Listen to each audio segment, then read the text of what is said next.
menjelaskan materi mengenai pusat-pusat pertanggungjawaban, pusat pendapatan, beban, dan laba. Selamat menyaksikan!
Pusat pertanggungjawaban adalah organisasi yang didirikan oleh manajer yang bertanggung jawab terhadap aktivitas yang dilakukan.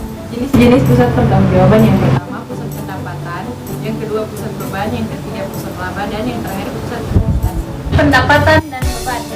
Pusat pendapatan merupakan unit pemasaran atau penjualan tidak memiliki wewenang untuk mendapatkan harga jual serta tidak bertanggung jawab atas harga pokok penjualan. Beban adalah pusat tanggung jawab yang inputnya yang diukur secara moneter namun outputnya tidak. Ada dua jenis umum dari pusat beban, yaitu pusat beban teknik dan pusat beban kebijakan. Ciri-ciri pengendalian umum yaitu penyusunan anggaran. Penyusunan anggaran yaitu manajemen membuat keputusan anggaran untuk pusat beban kebijakan yang terpisah dari pusat beban teknik. Pihak manajemen merumuskan anggaran pusat beban kebijakan dengan menentukan besarnya pekerjaan yang harus. Selanjutnya yaitu variasi. Tidak seperti dalam pusat beban teknik yang sangat dipengaruhi oleh perubahan volume jangka pendek. Biaya dalam pusat beban kebijakan cukup terlindungi dari fluktuasi jangka pendek. Oke, selanjutnya yaitu jenis pengendalian keuangan.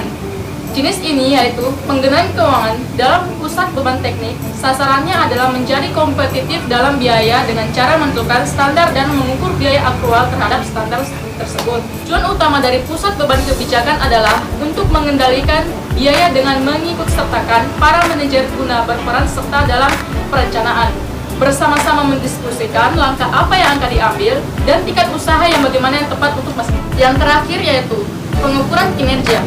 Pekerjaan utama bagi seseorang manajemen pusat beban kebijakan adalah untuk mencapai output yang diinginkan. Membelanjakan suatu jumlah yang sesuai dengan anggaran. Untuk mengerjakan hal ini dianggap memuaskan. Seperti jumlah yang melebihi anggaran merupakan alasan untuk prihatin. Sementara jumlah yang kurang dari anggaran akan mengindikasikan bahwa pekerjaan yang direncanakan belum selesai dilaksanakan. Pusat administratif dan pendukung. Pusat administratif meliputi manajemen senior korporat dan manajemen unit bisnis, serta para manajer unit-unit pendukung. Pusat pendukung merupakan unit-unit yang menyediakan layanan kepada pusat tanggung jawab. Permasalahan dalam pengendalian. Pengendalian atas beban administratif cukup sulit karena satu, masalah yang ada dalam pengukuran output, dan yang kedua, banyaknya ketidaksesuaian antara cita-cita staf departemen dan cita-cita perusahaan secara keseluruhan. Pusat penelitian dan pengembangan. Pada pusat penelitian dan pengembangan ada yang pertama permasalahan dalam pengendalian. Permasalahan dalam pusat penelitian dan pengembangan akan menyajikan kesulitan tersendiri, terutama kesulitan dalam menghubungkan hasil yang diperoleh dengan input dan kurangnya keselarasan cita-cita.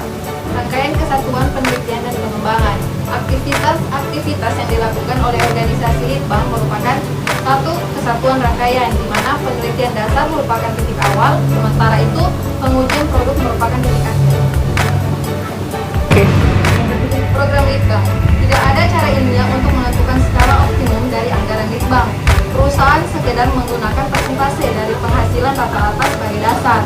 Persentase tertentu yang digunakan sebagian ditentukan oleh perbandingan dengan mengeluarkan litbang perusahaan itu sendiri, bergantung pada situasi dan faktor-faktor lainnya juga ikut memainkan peranan. anggaran tahunan.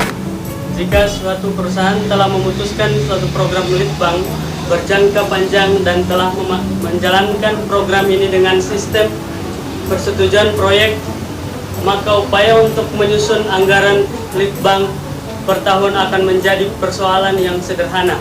Dengan kalendarisasi atas pengeluaran yang diperkirakan selama periode anggaran. Yang kelima, pengukuran kinerja. Secara reguler, hampir semua perusahaan membandingkan pengeluaran aktual dengan pengeluaran yang dianggarkan dari semua pusat tanggung jawab dan seluruh proyek yang dijalankan.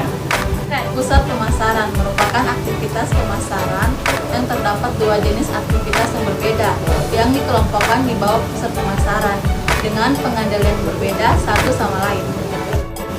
Aktivitas logistik adalah aktivitas-aktivitas yang terlibat dalam memindahkan barang dari perusahaan ke pelanggan dan mengumpulkan piutang yang jatuh tempo dari para pelanggan. Sedangkan aktivitas pemasaran adalah aktivitas yang dilakukan oleh perusahaan untuk memperoleh